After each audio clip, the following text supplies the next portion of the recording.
The lady here, she was saying that we were advised that after washing, we should remove the water because our village is being affected by the cholera. Talking about all those things, and we're also talking about microfinance.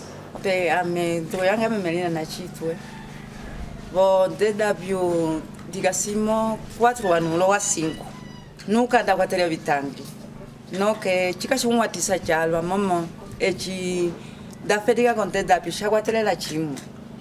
We are here before the lady known by Melina Chipuku. She has been working with the DW about 4 years ago, and when she started working with the DW, she had no enough conditions for herself to survive. But right now she's doing well because she built her house, to buy some equipment for her house.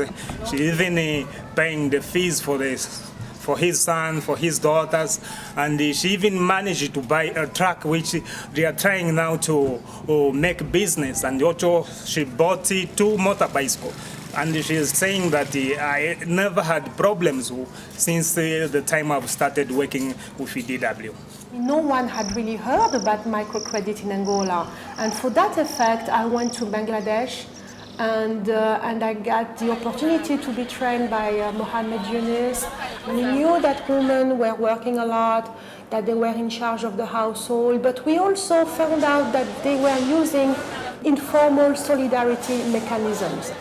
Kixicredito is my focus. I'm trying to present the microfinance story in Angola. Yes, I'm aware of the work, and I'm very pleased that the work still continues because I was the mentor of that work.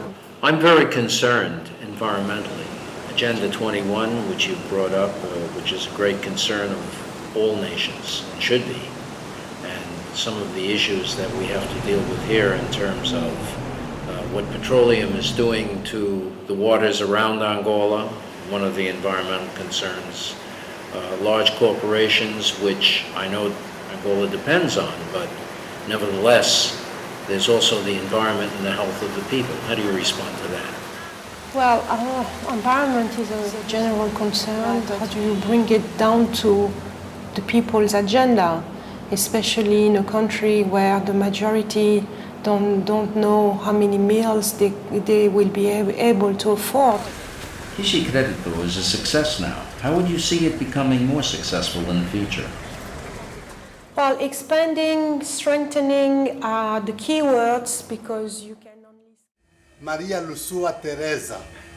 She has been taking loan for more than 1 year in Kixicredito. So what we want to know now is how useful the loan is for her business and whether she needs more money. Okay, she also said that she has been with the Kixicredito for 7 years, from the year 2000 up to date. And actually she is one of the first clients that actual Kixicredito has. A taxa de processamento é de 5%. Esse dinheiro vai aonde? 1% para o banco.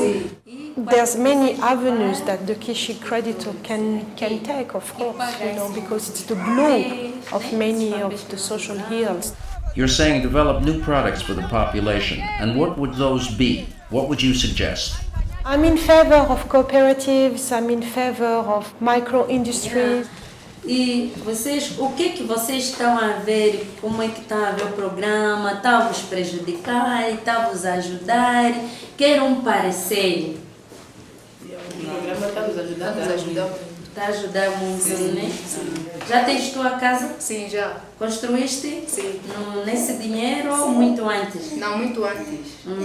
E agora, não pensas em aumentar, uma vez que traz há 3 anos no programa? O programa tem Kixicasa, tem Kixinegócio, agora teremos mais outros produtos. I'm Rolando Villanueva and I'm the program manager, and now with Kixicredito has transformed into a private commercial microfinance institution internally and also with our clients, because this year we posted a positive income congratulations. For the first time in the history of Kixicredito, we are in the positive.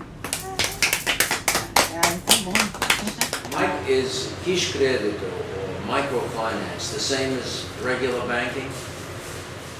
In principle, yes, it is. But in terms of the clientele, the kind of clients that we serve, that's where we are different.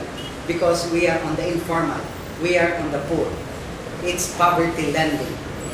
On the microfinance institution, the income, the majority of the income that we receive will go back to the community. It's social banking. It's social banking. Tira também ali no lixo. Exatamente. Para ir falar. With more on a social mission.